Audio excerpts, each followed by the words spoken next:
বদরের প্রান্তরে দলোয়ান নাই, ঘোড়া নাই, ওট নাই, সৈন্য সামন্ত নাই, না খেয়ে হাড্ডি সারা ৩১৩ জন মুসলমানকে নিয়ে আল্লাহর উপর ভরসা করে বদরের প্রান্তরে দাঁড়ালেন। আর ওইদিকে কাফেরদের সৈন্যবাহিনী ছিল ১০০০। আল্লাহর হাবিব সাল্লাল্লাহু আলাইহি ওয়াসাল্লাম বদরের প্রান্তর থেকে এক মুষ্টি বালু নিয়ে বললেন, শাহাতিল উজু, বলে তিনি বালু ছুড়ে মারলেন। ১০০০ সৈন্যবাহিনীর চোখের মধ্যে বালু ছড়াই দিছে কে? বুঝে শুনে উত্তর দিয়েন। এখানে ১০০০ লোক দাঁড়ানো, আমি বালু নিলাম, গায়ের যত জোর আছে সবার চোখের দিকে মারলাম। ১০০০ জনের চোখের ভিতরে ঢুকবে?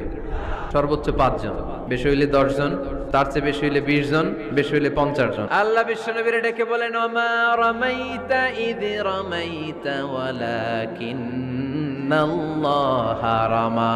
নবী হে, বালু তুমি ঠিকই তোমার হাতে নিয়েছো, কিন্তু আমি আল্লাহ নিজ দায়িত্বে ১০০০ কাফেরের চোখের ভেতরে বালুগুলো পৌঁছে দিয়েছি। মানে যখন নফল ইবাদত করে তখন বান্দার হাত আর বান্দার হাত থাকে না, ওইখানে আল্লাহর হাত যুক্ত হয়ে যায়।